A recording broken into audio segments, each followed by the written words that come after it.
ರಾಜ್ಯದ ರಾಜಕಾರಣದಲ್ಲಿ ಮುಖ್ಯಮಂತ್ರಿ ಡಿ ಕೆ ಶಿವಕುಮಾರ್ ಅವರು ಸಂಪುಟ ರಚನೆ ಮಾಡಿ 2 ದಿನದೊಳಗೆ ಒಂದು ವಿಕೆಟ್ ಬಿತ್ತು ಎಂದು BJPಯವರು ರಂಗವನ್ನೇ ಪ್ರಾರಂಭಿಸಿದ್ದಾರೆ.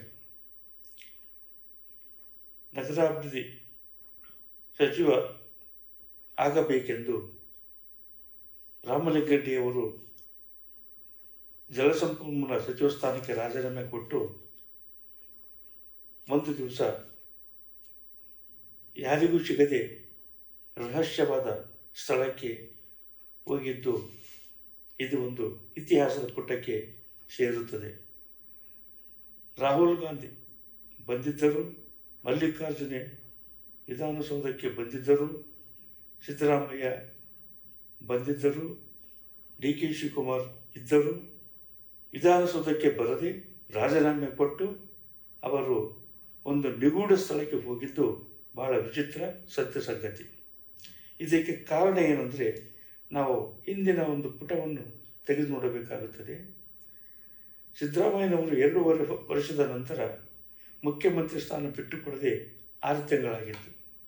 ಇದೇ ರೋಷದಲ್ಲಿ ಡಿ ಕೆ ಶಿವಕುಮಾರ್ ಅವರು ಹೇಗಾದರೂ ಮಾಡಿ ನಾನು ಮುಖ್ಯಮಂತ್ರಿ ಆಗಬೇಕೆಂದು ಪಣತೊಟ್ಟು ಮುಖ್ಯಮಂತ್ರಿಯಾದರು. ಇತ್ತ ಡಾಕ್ಟರ್ ಜಿ ಪರಮೇಶ್ವರು ನಾನು ಮುಖ್ಯಮಂತ್ರಿ ಆಗಬೇಕೆಂದು ಹಠ ತೊಟ್ಟಾಗ ಅದು ಕೈ ತಪ್ಪಿದಾಗ DCM ಆಗಬೇಕೆಂದು ಹಠ ಹಿಡಿದರು. ಇವರು ಹಠದಲ್ಲಿ DCM ಆದರು.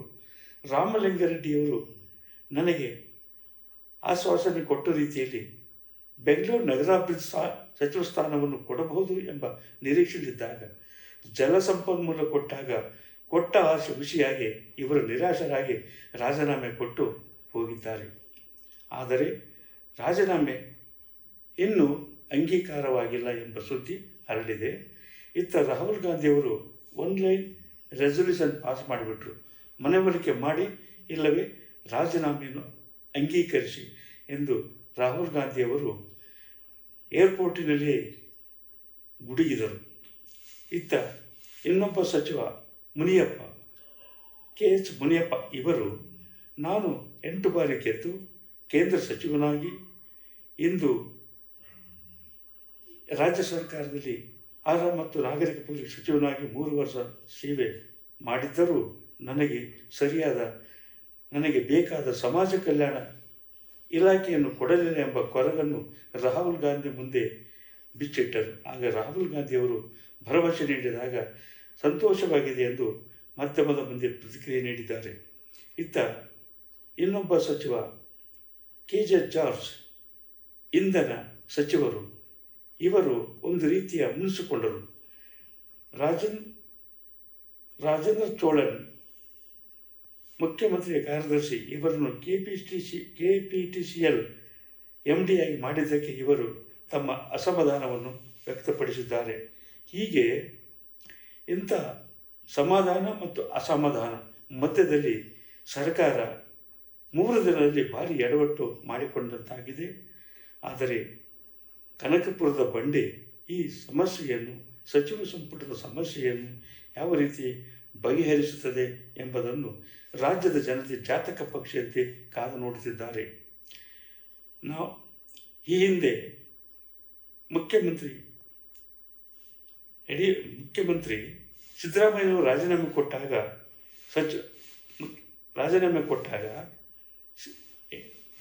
ಡಿ ಕೆ ಶಿವಕುಮಾರ್ ಅವರು ಯಾವ ರೀತಿ ಕ್ಯಾಬಿನೆಟನ್ನು ರಚನೆ ಮಾಡಿಕೊಳ್ಳುತ್ತಾರೆ ಎಂಬ ವಿಷಯ ಬಂದಾಗ